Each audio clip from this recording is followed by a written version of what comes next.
Welcome to Take 5, your 5-minute inspirational message from Solid Rock Drogheda.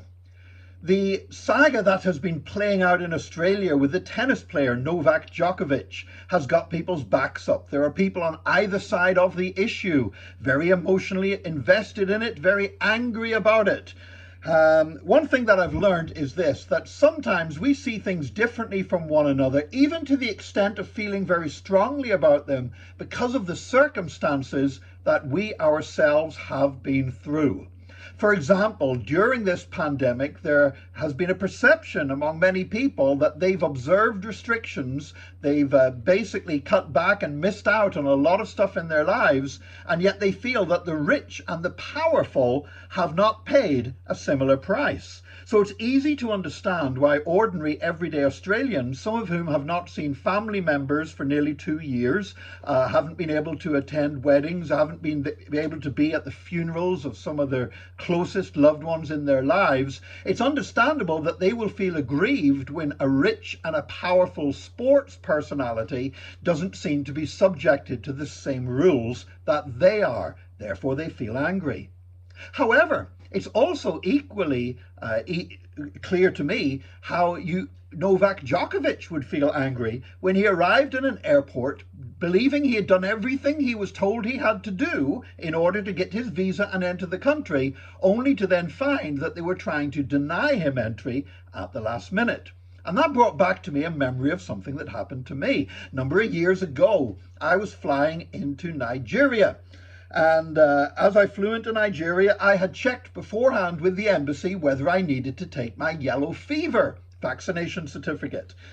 These are yellow fever vaccination certs. These actually are necessary if you enter certain African countries. If you fly to India, you get a one-off vaccination against yellow fever, and it covers you for life. And those of us that do missionary trips in many parts of the world we've had to do this. We've had to get a vaccination certificate. It's part and parcel of going to certain countries in the world and serving the Lord there.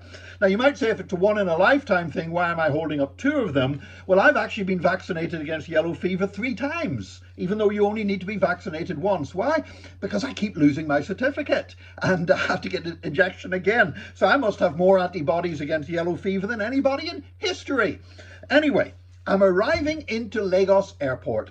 And I checked carefully with the embassy beforehand. Nigerian embassy in Dublin had told me, no, Nick, you don't need your yellow fever certificate. So I didn't take it with me. So I've gone through passport control, I've picked up my bags, and this woman in some kind of military or police uniform stops me and begins asking me to produce my yellow fever certificate. And I say, no, I haven't got it with me. I was told by the embassy I didn't need it. She's saying, you cannot enter the country without it.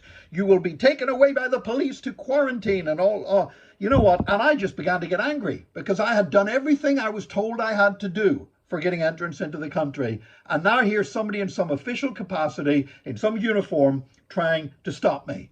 Now, it turned out she was running a scam. She told me I had to pay a fine, and if I paid a fine, I wouldn't have to go into mandatory quarantine. Well, you know what?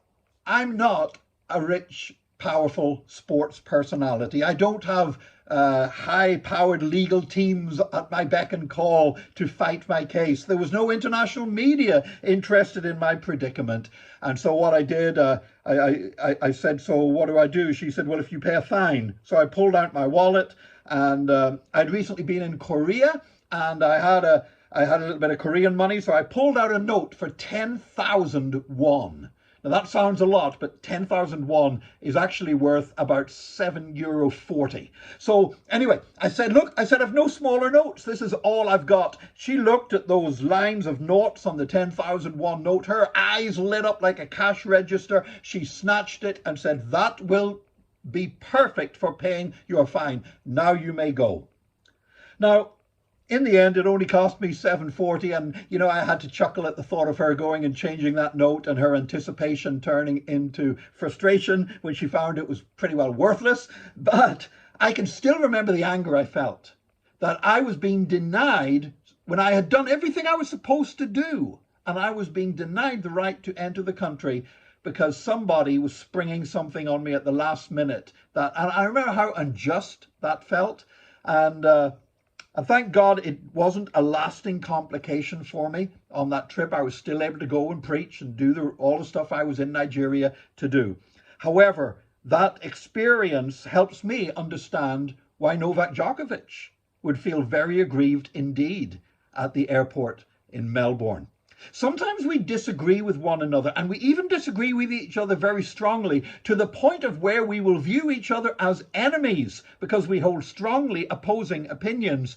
And often it's down to our circumstances and what we've been through and how that gives us a different perspective on what's going on. That's one of the reasons why the Bible tells us to love our enemies. Sometimes we perceive somebody as our enemy because they're on the opposite side and we feel very strongly and they feel very strongly. But it's not because they're bad and we're good. It's because we've been through different sets of circumstances that give us a different perspective. And I pray that today God will give us the grace when we differ with somebody, when we're tempted to see them as an enemy. God will give us the grace to love them. Maybe they've just been through a different set of circumstances than what we've been through, and therefore they see things differently. May God help us to do this today. Join us again tomorrow for another Take 5, your 5-minute inspirational message from Solid Rock Drogheda.